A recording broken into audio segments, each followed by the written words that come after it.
Hey, welcome to a brand new episode of STR8UP Show podcast. I am your host, Calvin. I'm riding solo today, but that's okay because I had some guests. But before I introduce you to my guest, man, it is a brand new year. It's 2020, and it's a new year. I'm not going to say new me, same me, but new opportunities and new blessings coming my way and your way too. So with that being said, happy new year to those right now listening right now. But with that being said, this is a new year. So with, you know that it is tax season and everybody's going to get the W-2s and get your taxes filed. And about to get, if you have kids, you might get a lump sum. If you are somebody that likes to teach the system, you may get some tax breaks too. But that's neither here or there. But hey, this is a brand new year. And what we like to do every year is talk about how you can maybe invest your money. Now, I don't know about y'all, but last year, Mark Zuckerberg talked about something called the metaverse. And I've been seeing this all around town. What is the metaverse? And I'm over here, my nerdy ass is thinking about like, oh, this is like Marvel, Captain, the multiverse. And I'm thinking all this kind of crazy stuff. I have no idea what is the metaverse. And I see all these different things and I hop around and I'm still clueless about what is this metaverse. And so I was in a room, and y'all know if you listen to the show that I love going on Clubhouse because there is some knowledge on Clubhouse that so many people don't have access to because they're kind of scared to see it. But I was in this room and I was talking to two people, one person I know, one person I just met, but they were dropping gems about cryptocurrency and the metaverse. And so I went around thinking, and this one particular guy was just dropping gems and educating me so much about what was the metaverse and how it goes in with cryptocurrency and et cetera. So without further ado, my guest actually today, let me first introduce Lizeth. How you doing, man? Hi, well, thank you. How are you? And then I say it right, Lizeth? Yes, Lizeth. Okay. I have a tongue twist, so you have to forgive me if I say it wrong. And so Lizeth, she's a friend of mine from Clubhouse. We've been friends on there for almost over a year now, right? In 2 weeks, I think. Yeah, 2 weeks, 2 years, almost a year. So happy anniversary, right? But she's definitely a good friend of mine. But she is the one that introduced us to this room we were in, and she brought on her friend, our second guest today, Luis. Luis, how you doing today, sir? I'm good, Calvin. I appreciate it. What's up with your STR8UP show, man? I'm glad I'm here. What's going on today? All right, man. I love that energy. And so, like I said, she brought him on. You guys are friends. And let's start with ladies first. Lizeth, can you just tell us who you are, where you're from, and whatever it is you want to tell us about you? So I am from San Diego, a small business owner. And I, like you, went on Clubhouse because I heard good things about it. I was very interested. I love to learn, and I love to learn about things that can help me. So I was like, I waste time on social media. Let me waste time on the media that will actually help me and bring something into my life. So I decided to join. I got referred by a friend, and it just blew my mind. I think the first week I was in there like 40% of the time, like I wasn't even sleeping. I was like working and back and forth between taking care of my daughter, and I was like, my mind was blown. So I love it. I don't know how you guys feel about it, but I met both of you on there, so it's been pretty great. All right, yeah, Lizeth, that's kind of crazy. Like I said, I'm kind of like you. I always spend like, when Clubhouse first came out, I was spending maybe like 12 hours at a time on Clubhouse because it was so new. I wasn't used to it. And like you learn so much. And it's like it was an avenue to find out so many different things that you couldn't find out on Clubhouse. But like I said, I met you on Clubhouse and you met Luis, and so did I. So Luis, with that being said, tell us about you, where you're from, and whatever else you want to tell us about you.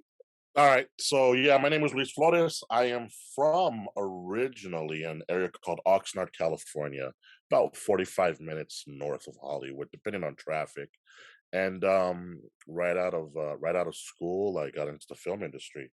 Started off working for some television shows, quickly got into music videos, ended up working on like 300 or 400 music videos under a really good team, doing stuff for stars like Ricky Martin, Britney Spears, Christina Aguilera, so even Dre's people and stuff like that. So it had a good ride of music videos.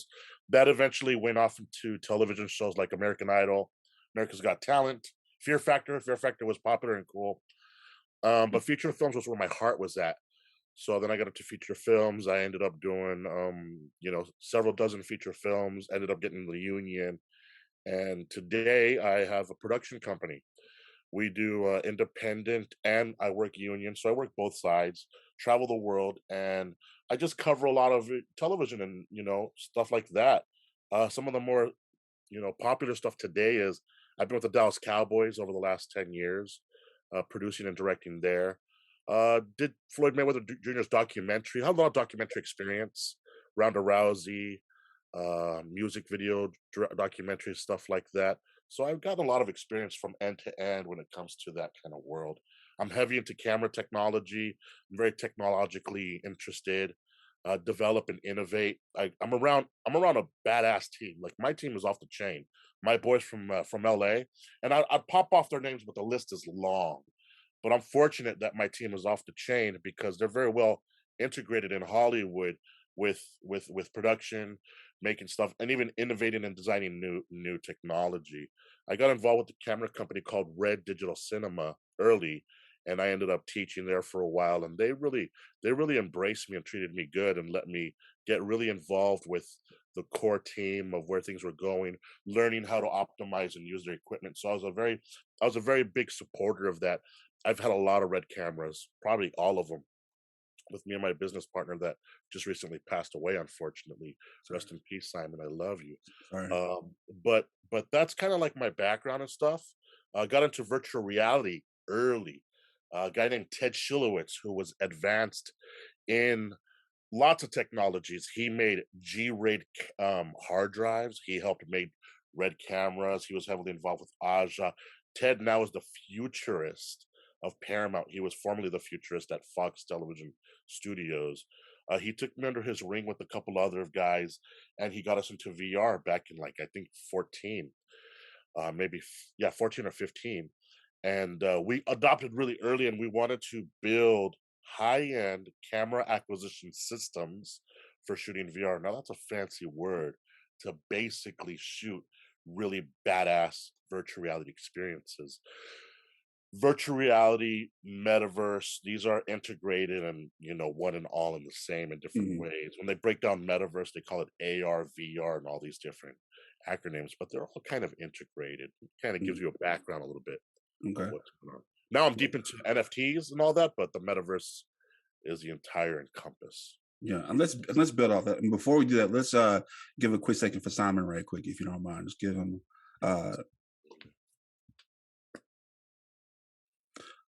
So I don't know you, Simon, but yeah, man, hey, rest in peace, sir. I'm pretty sure you were a good person. If Luis is telling you like that, so rest in peace, Simon. So with that being said, let's go ahead and jump right into it. Like I'm gonna start with Lizeth.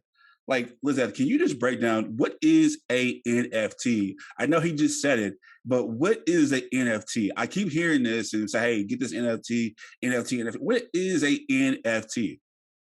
Well, Luis has been the person that has taught me about NFT and crypto and everything. So hopefully I've learned enough to tell you. But This will be from what fun. This is cool. Let me. from This what is I've cool. learned, Let's see if I've got anything. from what I've learned, an NFT is a non-fungible token, which basically means a digital image that you don't necessarily can hold, but it is something that has value because of what it represents, like uh, the value given to it by society. So if someone wants it, it's going to hold value. And that's what it is with money anyway, even with crypto or any kind of money. So it's just an asset that you can buy online through a smart contract, which is involved in an NFT purchase. There's a smart contract, and you can basically NFT most anything. I even when they first started doing that, I even saw someone NFT his life. He put his social security on there and everything, and sold himself basically into slavery, and said that his daughter would get the benefits, like the whatever was paid for his life. He sold himself, and I didn't follow through and find out what happened. I thought it was a little crazy, but I was like, you can really NFT anything. Wow, how did she do, Luis? Is that right? I love it. I love it. I love it. Let's break down an NFT a little bit, Calvin, right? I'm gonna flip it on you. Okay. All right. So Calvin, you drive a car and whatever car, that's cool. But tell me something. Mhm. What's a VIN number? Like, what is the VIN number? Or What's a VIN number? the VIN number is the identification for the car. Cool, cool, cool. How much is your car worth without a VIN number? Hmm. Wouldn't worth anything. See the chat. Okay, so that is an identifier to a non-fungible asset, which is your car. Right. See, the VIN number is to that particular car. You can't trade it with another car. Mm. That's not exchangeable. Like a dollar to a dollar is fungible. Non-fungible is that car's unique and that car's unique. What's a social security number do for us? Identifies us as a person, right? Okay, do you see how valuable numbers can possibly be? Right. That's a lot of what an NFT identifies as, right? So it's what the identifying number is attached to Mm. that gives it the value perceived by people who hold it or want to hold it. A lot with supply and demand. Could be a physical thing Mm. or a digital thing. Now the image or the JPEG, it almost doesn't matter. Mm. Almost. It can, but it doesn't have to. Mm. For example, who's a musician you really enjoy? Andre 3000. Andre 3000, off the chain. Yes, yes. I mean, love this, right? Mm. So I could imagine Andre 3000 do the following, right? Now, in one hand, you have an artist that pays this incredible, this musician who pays incredible artist to do something crazy with the JPEG, and it gives you access to their concert, but that artist does not even know, right? But Mm. the image is incredible. Now Andre 3000 does a JPEG, and all it says is Andre 3K, black and white. It's boring, but it gives you access to his concerts, front row, and his green room. You see the value? Mm. Yep. So it's what it's attached to, or what it gives you access to, or who's a part of the community, or who's a part of this club, or who's a part of this group Mm. that starts to build the value. If I'm a part of the outcast group, right? Like, yo, I got an outcast NFT and there's only 1,000 of these. And whenever I have this NFT, I can go to their concerts. I can go into his music library. I might even get on Instagram. I'm sorry, on a Zoom meeting with him. Mm. That's value. Okay. That's value. That makes more sense. Now let me ask you this: like, what's the difference between an NFT and a Ponzi scheme? Ooh, big words, right? So here's the problem, right?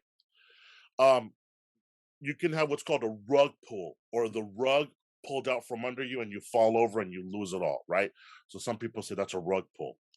The problem that we're seeing right now with a lot of the scams or Ponzi schemes, Mm. Ponzi scheme is often tied to the pyramid system, right? Or the pyramid scam, Mm.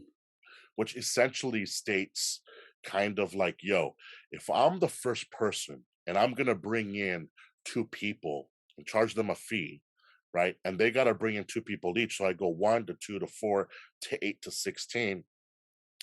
If you're the last person to get in, you don't get the value of the support behind you or after you, right?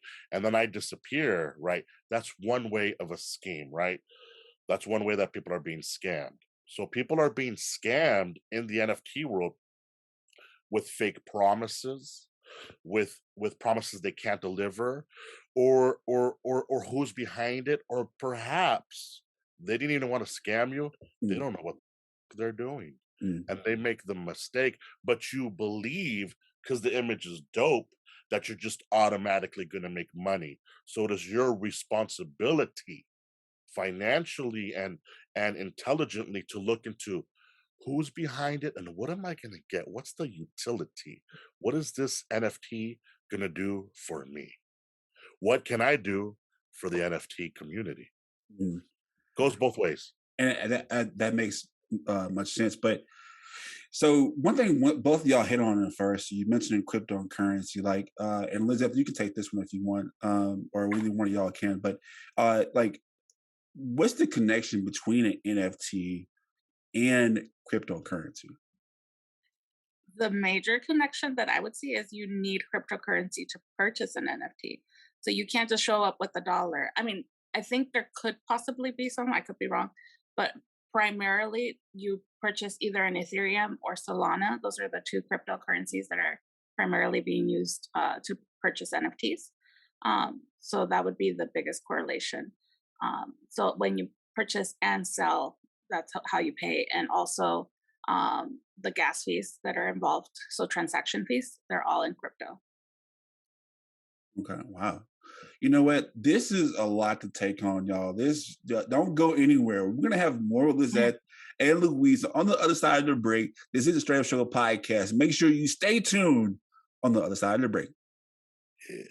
I think straight up means to be able to speak in a way that is straight up, to be honest, and to speak your truth. Raw, uncut, you know what I mean? It's blunt, you know, straight to the point. This is what it is. It's just a place to be open and honest, and that's what I appreciate most about it. And it provides a place for community members to come together and just be straight up with each other about things that are going on in the world, because it affects all of us.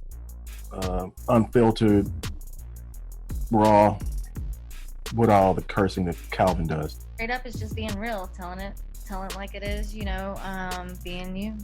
Being solid, being who you are, no matter what it is, no matter what situation you're faced with, right? This is who you are. It really speaks to me, saying it is what it is and it ain't what it ain't. Straight up. Tired of the same old boring clothes?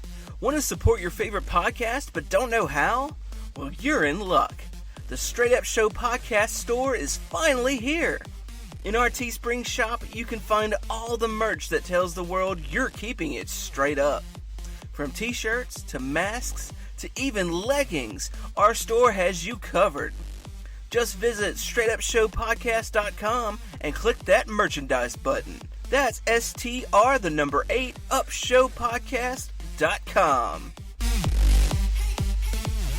All right, welcome back to the Straight Up Show podcast. I'm your host, Calvin, joined by my guest today from Clubhouse, I can say that, Lizeth and Louise.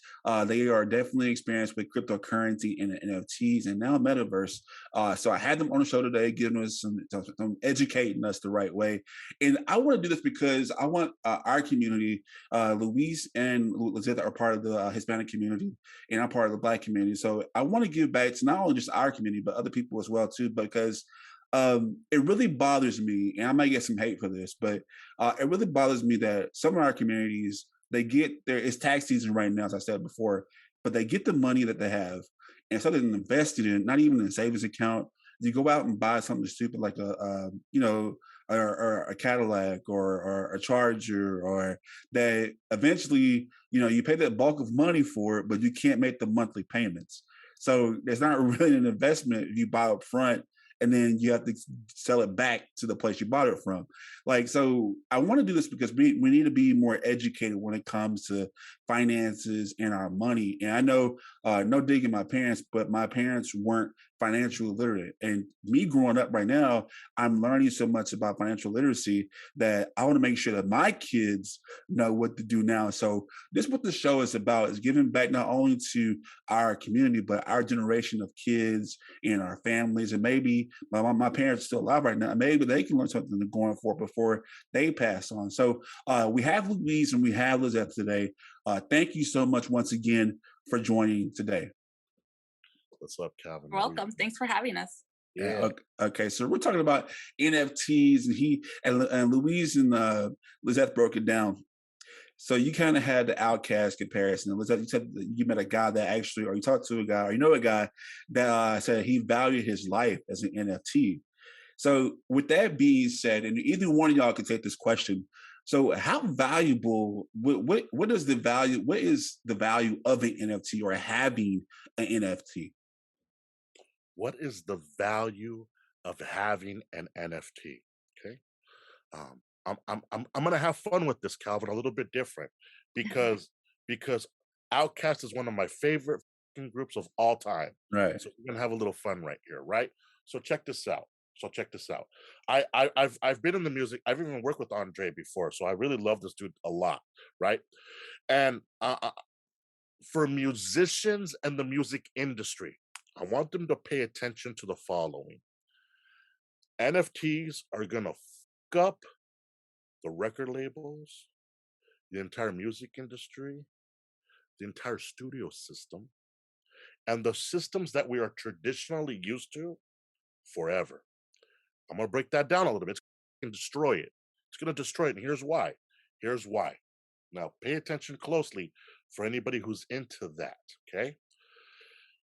As throughout the last 100 years of music ownership of that music and the structure of the record label and the artist, 100 years ago, the investment by the record label to do the marketing, to do the branding, to provide the access to the instruments, the recording studio, those processes were very expensive.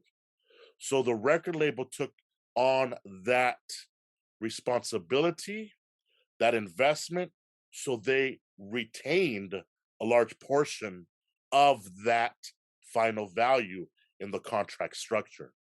But the artist still had at least a decent, and I don't know if decent's the right terminology, but it's far different from today. Now, technology of what we have access today versus then has put a studio in an iPhone, in your laptop, in your bedroom, right? So the artists no longer needs to depend on the record label for that kind of investment. The pie has grown immensely. The pie of the money has grown big, huge. But the distribution has not been equal between those that get to keep the points or the royalties and those that made the music, wrote it, or performed it. So the amount of effort of the musician into that album, song, or record does not reflect how much they get. NFTs f that all up because you can now go directly to your audience, your fan base, your community, whatever you want to call it. But those people that support your artwork, your songs, or your music, we're talking straightforward. So you cut out the middleman. Mm-hmm. You cut out those that have been retaining points, value, or royalties. It allows you to lower the price of what you're going to be getting back so you can make it more affordable to your audience. Or perhaps you don't need to sell 1 million albums. Maybe you don't need to sell 1,000 to survive. Let's break down these economics just a little bit, right? To have a penny of 1 million or to have a few dollars of a few thousand really starts to become more beautiful in the independent artists of what you can retain from the entire album. You know who did this really well? Master P. We know the Master P story, right? Mm-hmm. Too Short did this back in Oakland a bit, selling out of his Mercedes.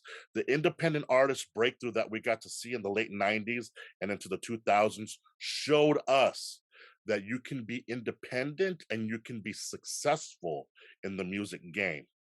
So this really amplifies the ability to do this exchange. Now, the cryptocurrency is very interesting because we eliminate PayPal, which is kind of like centralized to the United States. Mm-hmm. We eliminate Cash App.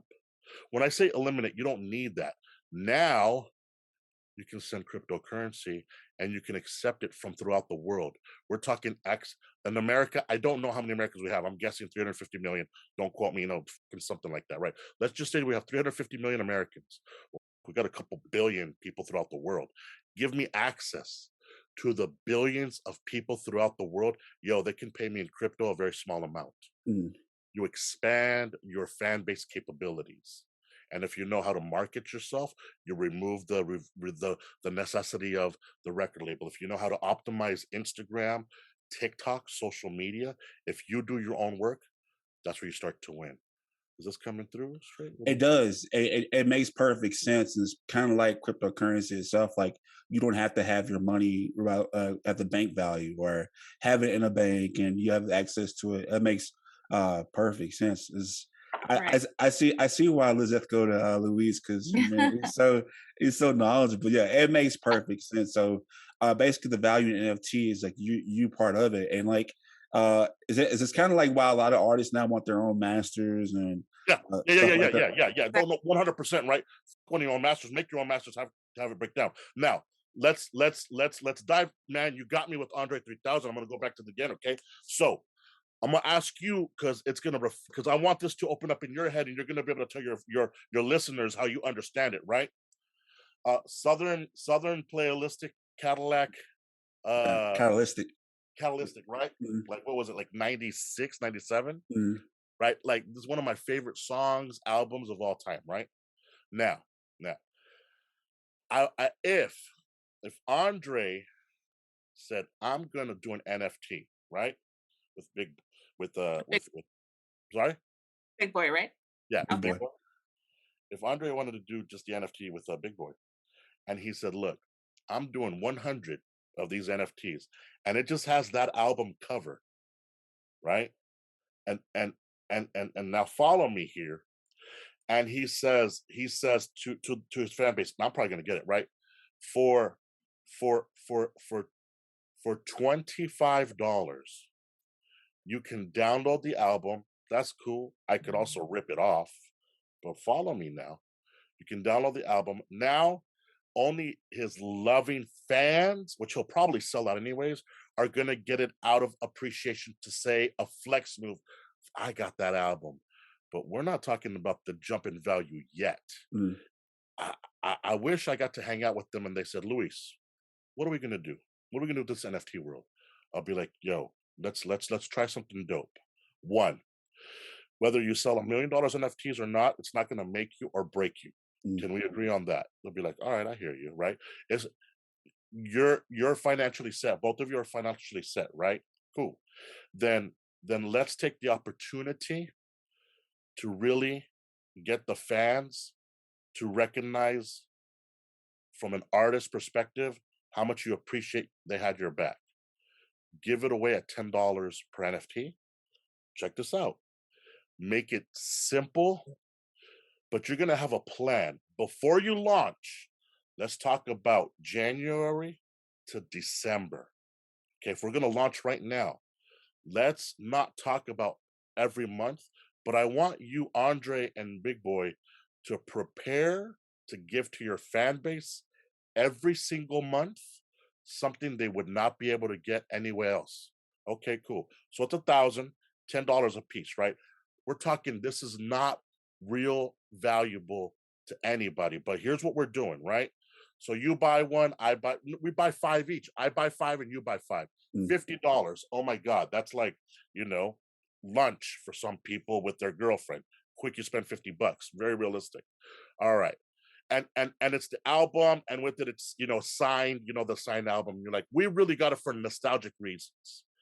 Then February, they tweet out to the 1,000 NFT holders on Monday night, we're gonna have a 3-hour conversation. They're gonna be in the studio working on something new, and we get to listen in, and it's gonna be moderated by one of their best moderating people. Somebody's gonna come to the studio. You're like, wait, what? Only if you have the NFT can you go into the Discord. Remember this $10 NFT you and I bought? How much is that NFT worth now? From the $10 we bought it for, and they're saying, now in February, we're going to do this 3-hour interaction conversation. What do you think somebody would pay for it then? Right. So that the longer you have it, the higher the value is. Yes. But it's what the person who develops it adds value to it, right? What they're offering. And I believe that's called the roadmap, right, Luis? Yes, it is a roadmap, but you could have a roadmap in your head. Now, Calvin, I know I'm getting deep into this, but I want you to follow this. I want to see if this is valuable, right? So February, you're like, Luis, this is crazy, but you have 5 and I have 5, right? And then we get an offer on the site, the sales site. Some of they're different sites, like one's called OpenSea, right? It's a marketplace of NFTs. OpenSea, like the ocean, right? Think of it like eBay a little bit. It's kind of like eBay where you resell back and forth. But on OpenSea, Your NFT, you're like, Luis, I got an offer for $100 for 2 of my NFTs because somebody wants to be a part of that Zoom call. Like, what are you gonna do? Like, I sold one. I still have 4 left. So you spent $50 on 5 and you sold one for 100, but you actually have 4 more. So you can still see the value went up. Now check this out. March comes along and they said, we're having a concert in Atlanta at this stadium. To the 1,000 people, we'll let you have first access and front row seats. Now you can buy a ticket at Ticketmaster for $250. But if you got that NFT, now you have access. That NFT just became a $250 ticket. Now you see, it's as up to you as the creator of the NFT of what you provide to the community. Where people start to really understand and gamify the situation. Let's not talk about 1,000 NFTs. Let's talk about 10,000 NFTs. And let's say you sold them at $250. We're talking about millions of dollars that you just accepted. Thing is, are you going to disappear with it? Or are you going to do something so special that the community loves you to death? And then the people who didn't buy it at $250, they got to be there. They got to be at this event. They got to take advantage of this situation. And that's where the NFT starts to skyrocket, right? That's where the difference would be if Outkast said, we're teaming up with Bruno Mars, Snoop Dogg, Jay-Z. And if they dropped 10 different artists, A-list artists, and they said, we're going to have a concert in LA and New York, and your NFT, now we're going crazy. And that makes so much sense now. And like, I like the way you just broke that down. And so the person that has the NFT, they can make the value go up or down. Yeah. But if they give back to the community and people are really seeing the benefits of having an NFT, this allows that person who made the NFT to make another one to make it even more valuable. Yes. Okay. Now, I'm glad you brought up the term, like a person can raise the value. When you're on Discord, because that's how we communicate a lot through these things, right? Here's an example of where things get very interesting. You're on Discord typing and you're like, hey, Andre. And he's like, what's up? You're like, oh, I'm talking to Andre. Like, all right, what are you going to say? Now, people on Discord at that moment, we're talking about people that have juice, they have power. Hey, Andre, hey, I'm a big fan. I listened to you ever since my father got involved. As a matter of fact, my father runs, is the manager, is the CEO of this organization, of this building. What do you like? What would it take for you to come down to this stadium, this location? You know what? Let me get you in contact with my manager. See what just happened? Okay. So you have access, direct communication access with your NFT creator. It's what you do as a fan or as a holder that can raise that level. I'm a filmmaker, right? That's my background, Hollywood and filmmaking. For some people, that's valuable. When I'm in part of a project, when I'm involved or I have these NFTs, I want the value to go up. I want the recognition to be popular. I want people to know about it. What's my power? My camera, my editing, my team, my distribution, my platform, and my understanding of how to get that marketing out there. So I may take the time to go do a documentary on a project, help get more eyeballs on it. And it's not that I'm affecting the level to go up personally, but when a community or 50 or 100 or 300 people, 300 other people see your effort, that you're grinding and you're not asking for anything in return. I'm not doing this for money. I'm doing this because I love the project and I want it to go in value. That's infectious. Now you got somebody else that said, well, damn, if Luis is going to do that, I do a podcast. Like, let me do a podcast of you. Yo, you're doing a podcast. I do this, I do that. Now we got community. And it's the effort of the 300 people that put more time, work, and effort. Now we're tweeting about it. Then your friends and your homies are like, what the f- going on, bro? Like, what the?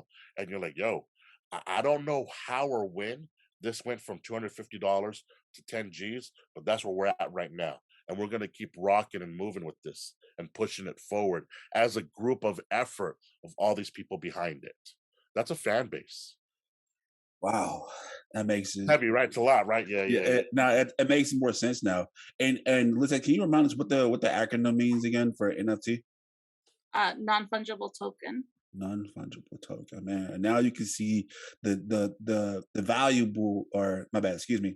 You see the reason why you should be investing in NFTs, because it's mind blowing. And I see these different things. Like me, I'm a Colts fan, so I see the Colts and I'm like, okay, I want to invest in the Colts because this is my favorite team. So that makes it more. Thank y'all so much for breaking that down. We're going to have a little bit more. We're actually going to jump into the metaverse on the other side of the break. Make sure you stay tuned. This is Straight Up Show Podcast. Hey, Calvin here, host of the Straight Up Show Podcast. And guess what? We're back bigger and better than ever with new guests, new straight up topics, and a new way to support the Straight Up Show Podcast. That's right. You can now support our podcast by becoming a Patreon patron. Straight Up has 4 different tiers that you can choose from, with each tier having their own perks. Your monthly donation helps us produce efficient Straight Up content that you love so much. For more details, visit our Patreon page at patreon.com/Straight Up Show Podcast 318. That's patreon.com/Straight Up Show Podcast 318.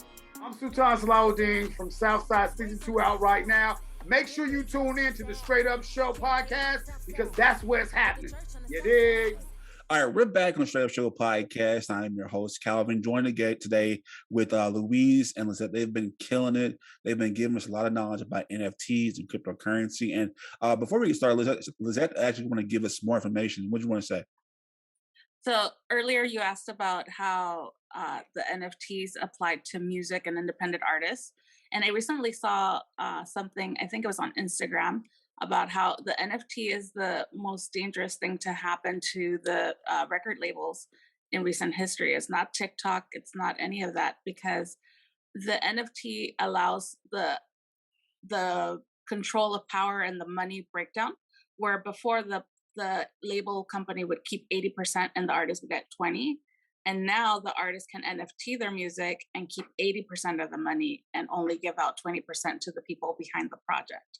So that allows the artist to make much more money with less effort and less complication, and having more control about their music and their project and their image. It's basically benefiting independent artists a lot more, especially for our community. We tend to have more independent artists, I would think, than other communities. So it's definitely something that we should all look into. Yeah, and with y'all being, I know we're more music focused right now, but man, like for somebody like a Kendrick Lamar or like somebody like Andre who don't really put out albums like that, they don't really need like a label. They can just sit on it, not come out with an album for 2 years, and all of a sudden, bam, it's an NFT, and then bam, it's worth so much. And like, I got my mind running right now. And so with that being said, my mind has been running because this is so brand new to me, and everything that I've been seeing, like, it makes more sense now. Now, the reason why I had y'all on the show originally is because I talked about Mark Zuckerberg, and I can't even pronounce his last name right. I'm sorry, no offense. But if one of y'all can tell me what exactly is a metaverse, like how does that all come together? And what we've been saying, what exactly is a metaverse? All right. So this is probably something I should dive into right here. All right. Definitely. We have lived the last 30 years of working with a screen. I'm on a computer screen right now. I have 2 computer screens over here. That's 2D, right? 2D, 2 dimensions, right? We are going from a 2-dimensional world into a 3-dimensional world through the World Wide Web. It's just the next step. Don't think of the metaverse as something new. Just understand it was very smartly marketed by Facebook because of what they've done in the past. They're pivoting, trying to get eyeballs to look at them differently is what's really going down. But the metaverse is the next web development of where we're going into. Break it down just a little bit, right? Back in the day, we had Atari of very, very low resolution you know, 2-bit or 4-bit, whatever it was. And then that went to Nintendo, maybe 8-bit. Then we had what's called TurboGrafx 16. What I'm saying is we went through these iterations of resolution on a video game platform till we made some breakthroughs, and then we had 3D space, but it's still on a 2D screen. Some of the 3D games that we early remember or know, one of the big breakout ones was Super Mario World.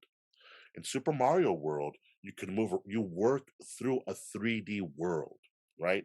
That's developed in 3D space. X is forward. Y, no, I'm sorry. X, Y, Z. Man, my visual effects artists are going to be killing right now. So it's called X is side to side, right? Y is up and down, and Z. This gives a space direction to work with when they developed a video game. Now, a video game is developed right now on what they call a game engine. It's just 3D world. It's like having a globe, right?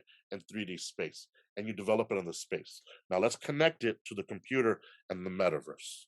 Now that you understand video games are built in 3D space, Fortnite, Call of Duty, Halo. The big one that was really a breakout was Grand Theft Auto. People know Grand Theft Auto's award-winning game, right? You go through the world of Vice City or Liberty City or whatever it is, right? That's a 3D space. But here's where things get really magical. You can do it on your phone. You can do it on a computer. I don't have my headset here. It's in my car. But you can put on a virtual reality headset. And when you turn and you look, you adapt the 3D space into the headset. The headset has sensors. The sensors ping it back and say, this is a movement of these many degrees in this, and you move, and it's phenomenal. It's really an amazing. People that have not tried a virtual reality headset, it's a mind-blowing experience. Have you ever tried one, Calvin? I'm one of the worst hosts ever, but no, I have not. So you're missing out, bro. You're missing out on the metaverse. You're missing out on where things are going. Now, remember, we're really early. It's really early development stages, right? It requires a lot of engineering, a lot of money, a lot of investment, a lot of time to get where people think we're going to go with where we're building this, right? But the money's coming in, the engineers coming in, the support is coming in, and the real key element that people are not 100% aware of, it's the World Wide Web version. They call it Web 3.0. Web 1.0 was where you had email back and forth, right? Back in the 90s, yo, what's an email? And there's this very famous piece that I think, Good Morning America. It'd be cool if you could bring it up right now to your editor, right? Good Morning America does something really funny. And they're like talking to the producer, what is the World Wide Web or something like that? What's the internet? And it's kind of a joke. You've probably seen this before, but it's proof, right? Looking back at history of 2020, it's hindsight. Yo, people that didn't believe in it, they were wrong. Look where we are today. Now that's version 1.0, back and forth email, right? Then we had 2.0. Social media came in. Social media was where we could interact back and forth with blogs. We're looking at MySpace, Facebook, Instagram. I mean, look where it's gone, right? Now what sucked for us is billion-dollar corporations, unfortunately, they fucked us. They fucked us because they went for the money grab, and they really ruined our trust in believing what they were doing with our information. Data scraping. I'm getting a little technical, but they fucked up, man. They fucked up bad. And now they lost the trust of the public. And we know that they're using our information, our cookies, where we go on the internet. They're using it against us to sell to us, to make money off of us. And it really destroys the fabric of trust, where now that we have the power to push back, we're trying to build this system ourselves, man. We're trying to build a new world without the skew of data scraping us, without the burning of the people, without the monetization systems that we're not even aware of. Facebook is free, but we pay for it. Instagram is free, but we really pay for it. All these systems that are free, why are they worth trillions of dollars or billions and billions? We're paying for it in other ways. And I know that's not what this is about. Right. But the metaverse, we're rebuilding a new opportunity. Web 3.0, cryptocurrencies. We have an opportunity for developers that know the technology of code programming to reprogram new opportunities for us to get involved with on an independent, without them involved opportunity. Will we get there? I hope. Right, and that's kind of I was telling my friend this, especially with our community, and like because I'm not, even though I went to college, I think that especially in the Black community, I think that since I think that trade should be more valuable in school. I think because I'm like because we hear about, and this is my soapbox, but I think it was there was Lean on Me on Morgan Freeman. If you've seen him before, Lean on Me. Of course. But he was like, why should my kids know about Mozart and they can't go to an opera, and stuff like that. But I wish that more tech coding and stuff like that would be introduced in our schools, because that's something that they like stuff like this they can apply right now and be on top of it. I'm gonna use the analogy used in the Clubhouse room that we was in. Like you said that because right now Facebook is trying to be on top of it right now. And if you don't know what's going on Facebook, definitely Google it right now, because they're going through a lawsuit with some different stuff. Admittedly, I'm part of that lawsuit. Can't tell you why, but they're going through a lawsuit, and I think that the meta, like you said, is kind of like a way to divert what's going on. But with that being said, since the metaverse is new, they're trying to be the first at this, to be the ones that actually, use this engine to be new, kind of like the brand new thing. But there's also a place called Decentraland and Sandbox, and the analogy that you used was that it's kind of like Nintendo and Sega. Even though they're all gaming consoles, which one actually, is still alive right now, right? Right. If y'all want to go back on, I'm sorry. I'm going to take a second to give a debt of gratitude and appreciation to Facebook, right? Which most people don't do. We owe a big debt of gratitude and a thank you for Facebook to be bold and buy Oculus for billions of dollars years ago, and to really be the driving force of the development of this new internet technology that we're all going to benefit from. We're all going to benefit from Facebook's investment and going hardcore on what they're developing. That's the truth. I may be hurt by things that companies have done in the past, but I have to respect and appreciate that Facebook is throwing billions at this, and the bottom line is it ignited with massive amount of gasoline a new world of opportunity for millions of us to understand these new opportunities, especially in a COVID up world right now, right? So holy shit, what an incredible paradigm shift in our history of humanity, where they may look back 100 years from now and see the pivot change of the world.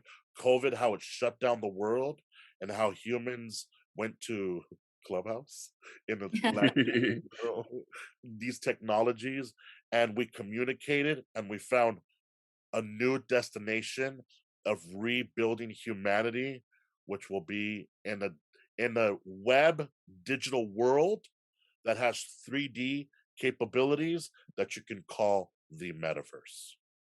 2 follow-up questions on that. So this is kind of like the Matrix a little bit, so kind of, sort of.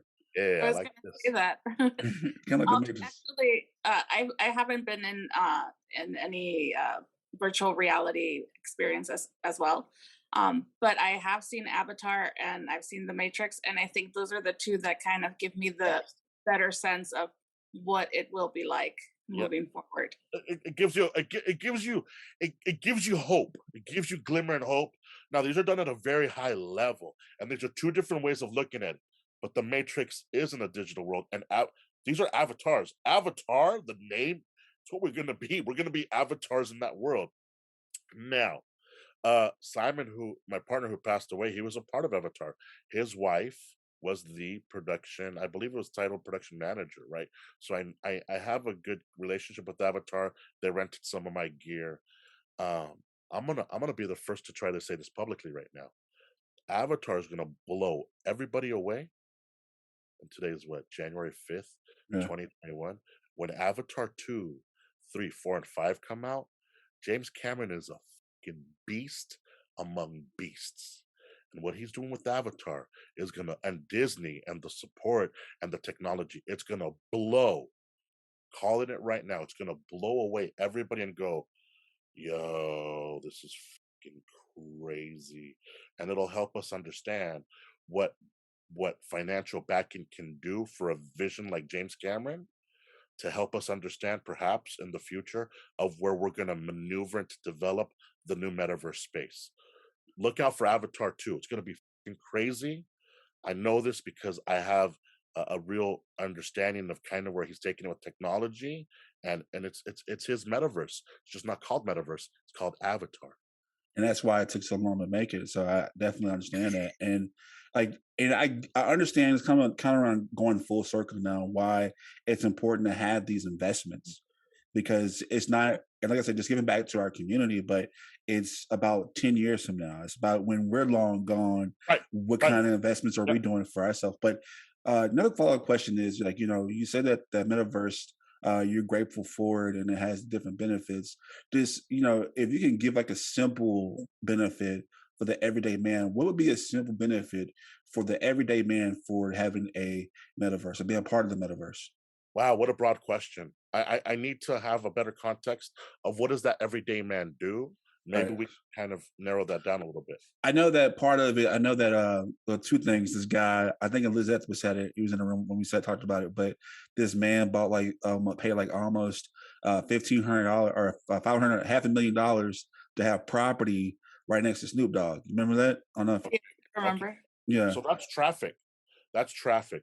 Now, I'm not a qualified financial advisor. I'm not an investment advisor. Like, this is not investment advice.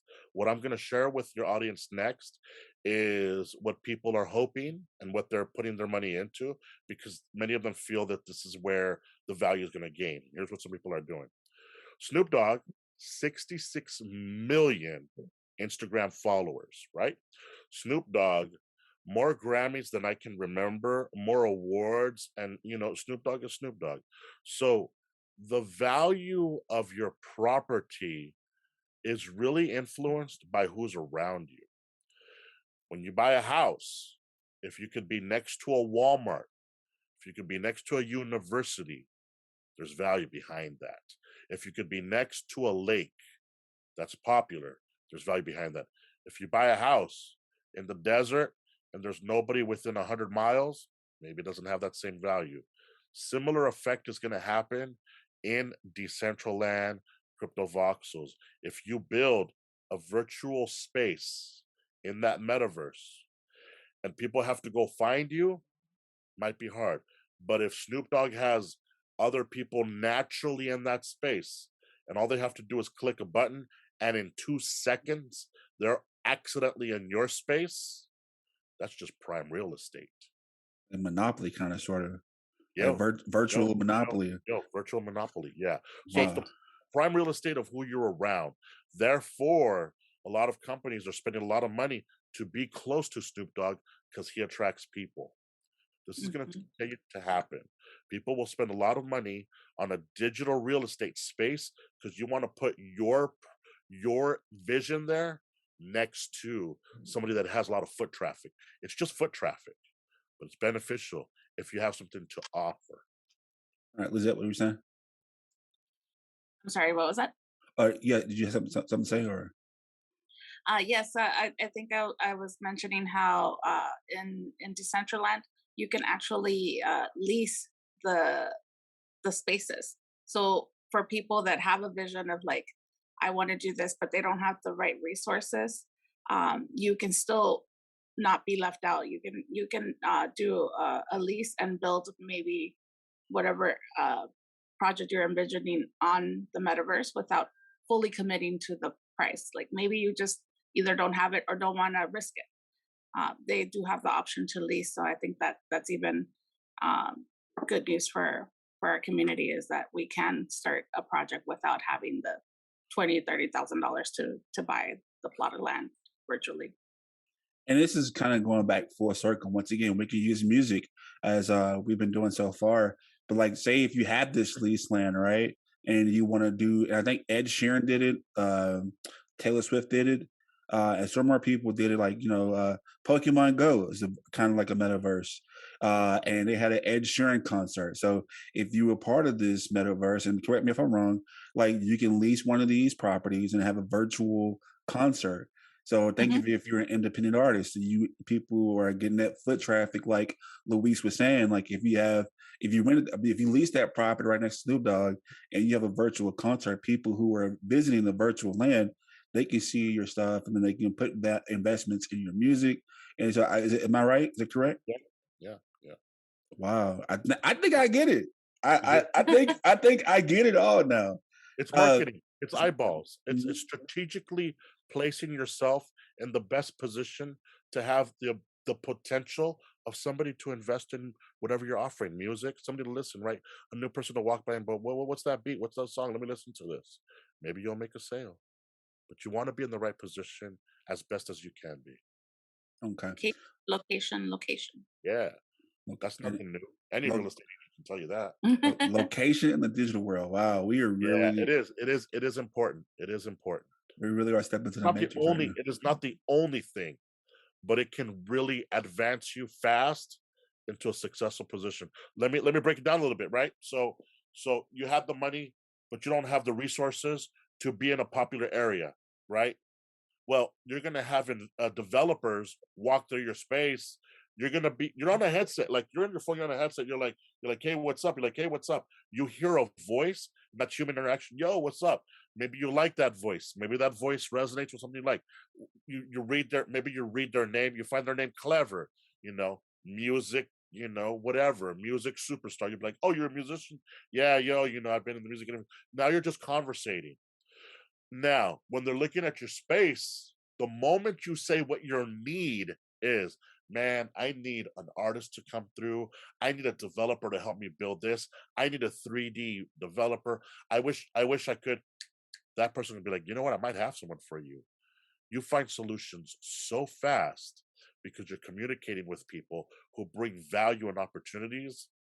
If you optimize that and you know how to talk to people, you can get to your solutions and build your space faster than someone else, deliver, provide value, that communication, that community, that growth, that NFT, you're off and popping. Woo. Y'all see why I had these two on my show today. Like they are dropping gems, and like I really thank y'all so much because and I'm gonna have two more questions for y'all and I'll let y'all go.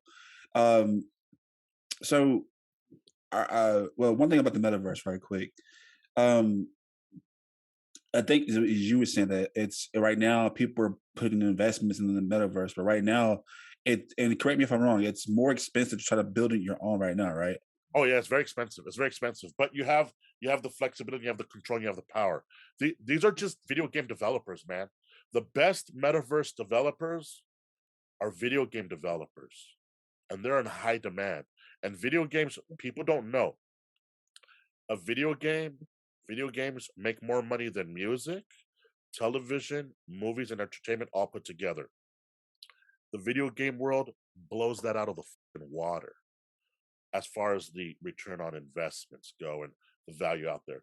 These video game developers that understand how to build these games built on software like Unreal, software like that, they'll build the best metaverses, and they understand the best virtual game engine for you to experience. Now you can use other people's software, pay a fee, get into it or not pay or whatever it is, and depend on that platform. Maybe you build your own. And if you have enough reach and enough people to come to your metaverse, which you have control over of its quality and how it's built, that's going to be the fun race. That's going to be who's going to be TurboGrafx 16, Sega, Nintendo, who's PlayStation, and who's Xbox. We don't know. We don't know.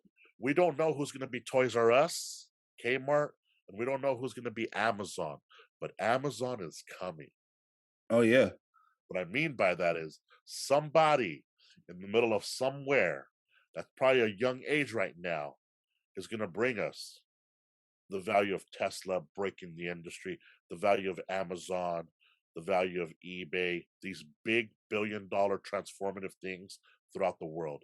And in the metaverse, we don't know what's going to happen, but I promise you this, multiples of these unicorn developments, they're happening right now and coming slowly.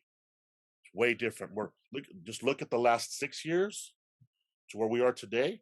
The next 6 years are going to be on a hyper move even faster. Just look back at 2015, where we were with 2015 and where we are today. Give it 5 years, see where we're at then. Wow. It's a lot to take in. I'm not gonna lie to you, man. This is and I'm not trying to be a Debbie Downer at all, but like people have to keep in mind like all this is investments. Like there are gonna be some winners and losers. So you can't go in thinking that you're putting your investment in something that we know will win. You don't know. So is it, and correct me if I'm wrong, it's kind of like it's best to like invest in multiple Most things. are going to lose. Most of you are going to lose. Most of you are going to lose your asses. I've lost more than I ever want to admit. I fucking know how to lose. I lose a lot. Had a couple wins, but make no mistake, you're going to lose. One way or the other, you're gonna make mistakes. I don't know one person that's had pure hits or pure wins. Not one. And I've talked to a lot of people. So you're gonna lose. Do the best you can to protect yourself. If you're gonna invest, I'm not allowed to give in financial investment, but don't go crazy. Don't go crazy. Try to find someone you resonate with. Study. You're not gonna miss out. Yo, everybody's like, oh, I'm missing out. In the very beginning stages, man. We're in the very, very, very early stages. There's no adoption. There's not enough headsets out there. You don't have a headset. You don't have a headset. You haven't even put it on yet. Nope. You haven't even put it on yet, man. Cryptocurrencies. There's no penetration to the worldwide market for us to know where this is going to land. Why do I believe it's going to go up? Because the adaptation, because the penetration of the market, because nobody got this. Now, I may know some friends who got it, but the majority of my friends, family, and relatives, they don't got nothing in this. So once these start to what's called onboard, once they start to adapt, check this out. All right. So cryptocurrency and the metaverse, there's going to be this real adaptation phase. When, I don't know. But El Salvador, they jumped in. If another country or two countries jump into supporting Bitcoin, is that going to hurt or help Bitcoin? Damn it, it's going to help Bitcoin. But if 3 or 4 or 5 countries, if big institutions, if a bank starts to introduce solutions to work with Bitcoin, it's not going to hurt Bitcoin. It's going to help Bitcoin rise. And with the Bitcoin rise, other currencies are going to rise also. Other technology. You know, smart contracts, we never talked about how powerful Ethereum is, Cardano, Solana, Avalanche. Bitcoin and Ethereum, they sound like they're the same thing, but hell nah, they're not the same thing. Not even close. But they look like they're the same thing. Ethereum is a program, which we call a smart contract. But you're giving a program to a program writer to develop you an app that does something that's controlled on the blockchain, that you can follow, and it has actual value attached as Ethereum, that we have a baseline, which roughly around $4,000 per Ethereum. Bitcoin at this time is more of a stored asset. So all these smart contracts, once the code programmers start to really figure this out, we're not going to have a notary. You know, there are notaries around my city where people have a store, like a little storefront. I'm a notary. I just stamp and I do this. They're all doomed. Lawyers have to learn. Lawyers are not doomed. They must learn this new opportunity to be involved, to be able to take advantage of the questions we're going to have. I'm in a small business or big business, but I want it on the blockchain. I want my fan base, my supporters, my customers to know your receipt, it's on the blockchain. I can't fake that. Instead of like, yo, I bought this 3 years ago and this and that. And like, oh, you have to depend on their computer systems. You have to, no, f that. I see my shit. I bought this date. Here's my hash. Here's my wallet. Here's this. This is mine. This is mine. This is what I paid. This is the warranty you offered. Pay up. It's crystal clear. It is. Dang, man, that's man, Louise and Lizeth. I go off man. the tangents, man. No, you're good. We need to hear it, man. I love it. This is why I had to have you on the show, man. Like, we need to hear this stuff. I'm gonna end with this, and Lizeth, you can take this if you want. Why is this so important for our community to get behind this? Like, especially with the Black and Brown community, why is it important? I guess to you, Lizeth, why is it important for us to not only understand this, but to get behind it as well? To me, this is a very great opportunity to level the playing field, because we've been behind for so long. We don't have this generational wealth being passed on to us. We don't have, well, not all of us. I know that some of us do, but a lot of us don't have the parents with the right financial advice or with the right support system. This is actually something that I'm very passionate about. I'm working on starting a nonprofit to help kids with the right resources. And this is something that if you never had that as a child, this is the time where you could make some money, where you could make a difference, and where you could create wealth for your family. And it's utilizing your talents, your skills, your know-how, your grit, your ambition, and you could just, it depends on what you want to do with it, right? You have the opportunity. We're basically in a new time of gold mines, you know, whether like you hear about it and you can just dream about it, or you could actually go to the mine and look for your gold, right? So this is a very early on opportunity for us to get our piece of the pie. So I'm very excited about it. It's one of the things that has driven me to learn more about it. Plus, I'm very passionate about art. Like, that's one of the things I've always had. Like, I love Picasso, Dali, Frida Kahlo, like all of the artists. So it's just a different format, and I'm excited about learning. I'm excited about finding different collections. So I look forward to having more opportunity. And I'm like Luis, I think like you should be cautious. You should research. I have purchased, but I don't have a whole lot of them. I'm still looking for the right projects to purchase from, because they have to be stuff that either I'm passionate about the project and what they're doing. Like, for example, recently I purchased one where part of the money is going to go to cancer research. And I said, okay, I can get behind this project. Whether it makes money or not, I feel good about it. So this is the sort of thing you just have to do. And for us as a community, even if you don't understand it quite yet, you could start putting yourself in a position to capitalize on it. How? You can, like you said, tax season is coming. You can use that to either pay off debt if you have any, or start learning about crypto. You might not want to buy a whole lot of it, but learn what a wallet is. Learn how you purchase crypto. Learn how you can connect your bank account to the Coinbase, for example, is what I use. So you can connect it. Learn. They have a lot of videos that teach you about different cryptos, and they give you rewards. Like, for example, just by linking your account, they give you $10 worth of Bitcoin. So you just watch the videos, learn a little bit, watch YouTube. There's a lot of people on YouTube talking about it.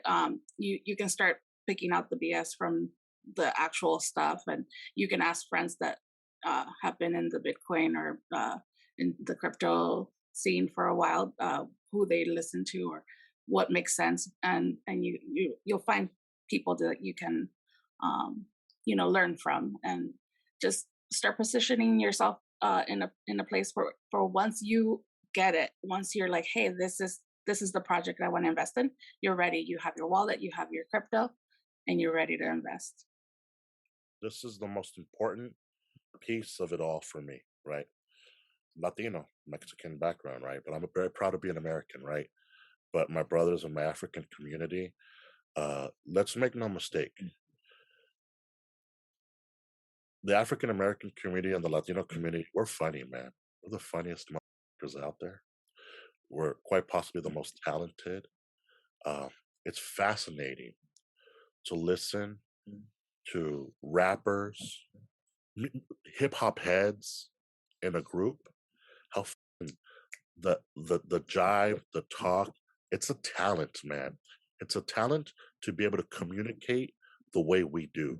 It's an artistic form that we have, that you guys have, that we have musically, artistically, we kill it. But we don't have the leaders or the education to benefit from it. Very few. Some of them figure out. There's this one room on Clubhouse that I respect the out of.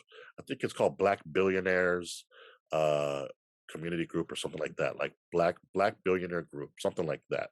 I apologize for messing it up, but in there, these African American men, they're 100% dedicated to teaching their people. I don't have that. I don't have that for my Latinos. I've tried. Instead, we're funny, we're attractive. My Latinas are unbelievably beautiful, but we're goofy. We're having a good time. We're having a good time, and I spend a lot of my time in dedicated in other rooms that are planning. They're business minded. They're going with the evolution of the technology. They're learning. They're putting the time and the hours and the effort into it to really build and capitalize their opportunities for a better financial income. So you have Clubhouse rooms, right? Or Twitter spaces, right? You got these are my people that I love, that I grew up with, funniest, beautiful, talented. Don't ask them to sing because they will kill it. Rappers kill it. But nobody in there is talking about the metaverse. They just kind of goof off about it. But because they don't get it, they knock it. Because they're not invested, they talk shit. Because they're not, because they're like, you know what, Bitcoin, that's a scam. No, it's dismissive to not pay attention to your opportunities to do a little bit better with it. You know, we're f***ed up because we get these checks from the government, right? New rims, you know, I got a new stereo. Other people are like, yo, I'm gonna invest this in me. Now, I can't hate on that. You want new rims, you want to blow your check on that? That's cool. That's you doing you. But you can't talk shit when 2 years later, this person that was trying and guessing and messing around, and then they got a Bored Ape, and their Bored Ape is worth $300,000. And they got 3 of them. So they got $900,000 in an NFT because they were at the location of the time to say, I'm going to fuck with this. I'm going to put my 1,000 into these stupid ass NFTs that my homie, who is very well educated in this space, says, I'm going to do it.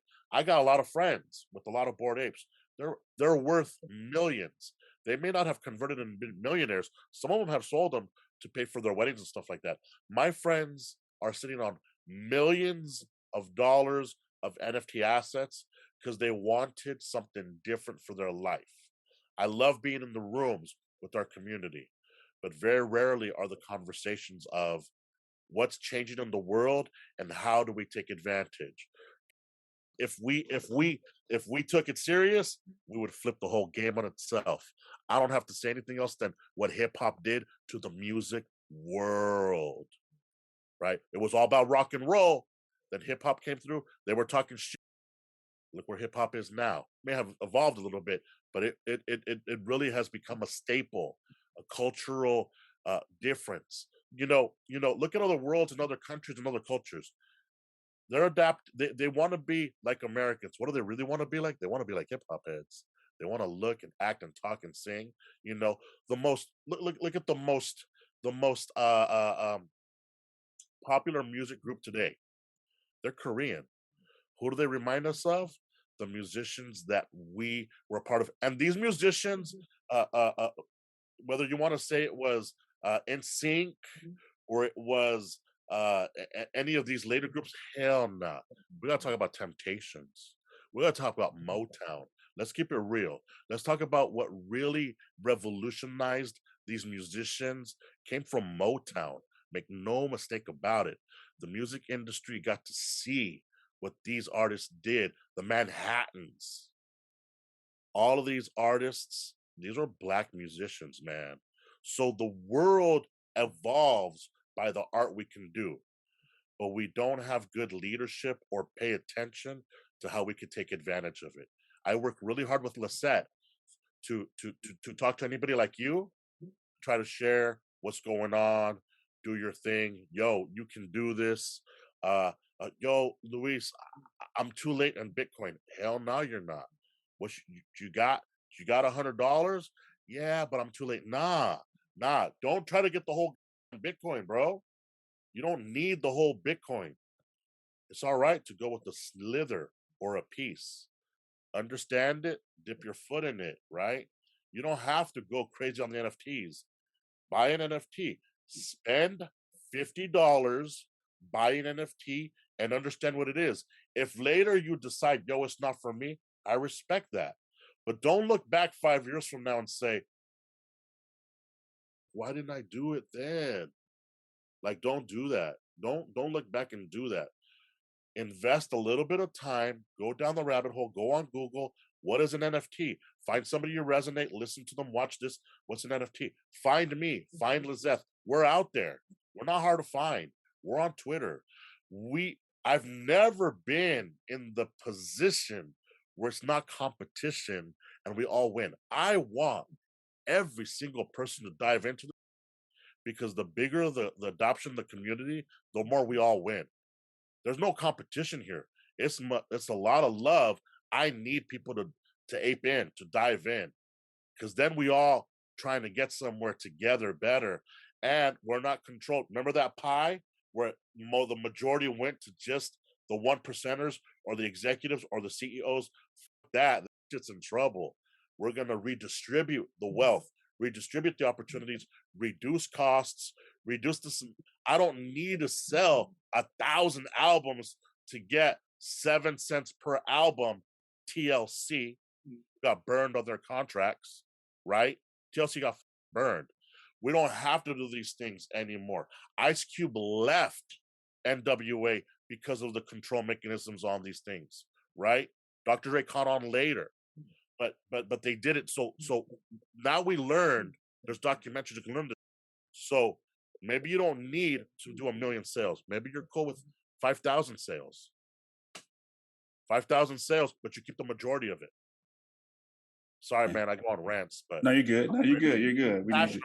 We need to hear that, man. And I'm glad that you all. First off, like I said, once again, I give y'all credit, man. Y'all came on this show and y'all really just killed it today. I've learned so much from y'all that I didn't know, and this is kind of like for me, for y'all listening, this is like an additional class because I heard him in the clubhouse room and Luis just came in for a little bit, dropped the bomb and left. I was like, wow, okay. but no, Lizeth, thank you so much for bringing him to the clubhouse room for us to listen to him, and also thank y'all for coming on the show. Before you go, Lizeth, and like you said, you can be reached on Twitter. How can people find y'all on Twitter? Lizeth, how can they reach you? So I have a club on Clubhouse called Green Goddess, and my Twitter, I believe, is Green Goddess _GH or Green _GH Goddess. I believe that's what it is. It's in my bio on Clubhouse.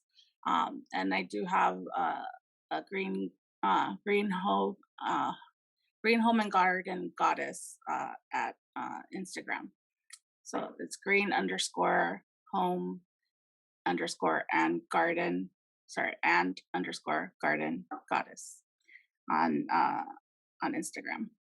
And Luis, I don't know if you want to mention the NFT booming. That might be a good resource for people. So So I'm a part of a bunch of projects, and I'll start off with this, right? So to your audience, if you wanna learn more, I'm available. You can reach me on Discord. If you don't know what Discord is, look it up, Google it, get it. It's community communication that's pretty amazing. It's complicated, it's weird, it'll piss you off, but the value is powerful. So Discord, find my project. My current project is called Moon Rocks, like the moon in outer space. moonrocksofficial.io. MoonRocksOfficial.io, if I spelled that correct. moonrocksofficial.io. These are little Martians. They're mad Martians. There's a story behind it. I'm a filmmaker and storyteller, so the Martians have a story behind it. You can buy this online right now, and we're gonna give away 10,000 NFTs. And you know what? As a matter of fact, check this out. When you launch this, tell your community. I hope to still have enough to give away. Anybody watching this, reach us on Discord. Reach out. Big Lou, I listened to you to Calvin. What's up? How do I get an NFT? And if we still have some of that 10,000, I will give them an NFT for free. Wow. Yeah, I'll there give you them have it. There you have it. An official giveaway. Yeah. Hey, say you heard the show. Find Luis, and he'll give you an NFT. Wow. An NFT. How you find me? You can find me on Twitter. You can find me on social media, Instagram. It's always Big Lou 805, but I spelled it BIGLU, no O, BIGLU 805. Twitter, Instagram. I'm on social media. Get me on Clubhouse. Get me on any of those. I will spend the time to get you educated as best as I can, or get you in contact with somebody to get up to speed. Let's just do this and let's go. Wow. Wow. This is epic. Like, not only do y'all get free knowledge today, you're getting an opportunity to get free NFTs, and you learn more and you can help somebody. So that's the most important thing about is to help other people in our community. Make sure you get knowledgeable of what all this means, because I learned a lot today that I didn't know. I hope you did too. That's the end of our show. I want to thank Luis. My bad on one go thing. For it. My bad. Lizeth mentioned one thing that I didn't clearly do. If you have a project, if you're a musician, if you do want to do NFTs, I have a company and an agency and a marketing firm. I would love for somebody to reach out. It's blockarttoken.com. Blockarttoken, BLOCKARTTOKN.com. That's my NFT project of where we can help you. And then if you want to get up to speed, I'm still doing the interviews, I'm still doing documentary work. It'll be NFTboomin.com. NFTboomin.com. Lizeth kind of runs that for me. Still early, we're still building it. You know, we're a small team, we're a small group. We're trying to do something big here. But reach out to us. Calvin, if you ever want to come to our rooms, you want to bring your people, we can do a question and answers. I got you, man. I really appreciate your platform. Thank you so much. And of course, we'll have all his information on the ticker below for those who are watching the show. And if you're in the audio, we'll have all the information on the description page of this episode. But wow, man, y'all definitely came on this show, dropped some gems, dropped some bombs, I like to call it, because man, my mind is just right now, and like that's crazy. Thank you for having us. All right, so that's the end of our show. I want to thank y'all so much for coming on once again. Like I said, hey, you want a free NFT? Make sure you go find Luis on social media. Make sure it's the end of our show. We have new merchandise out right now. You want to support us on Patreon, go to patreon.com/Straight Up Show Podcast 318. That's STR8UP Show Podcast 318 at patreon.com. Also go to our website, straightupshowpodcast.com. That's STR8UP Show Podcast.com. Until then, there's only one rule to our show. You got to be straight up.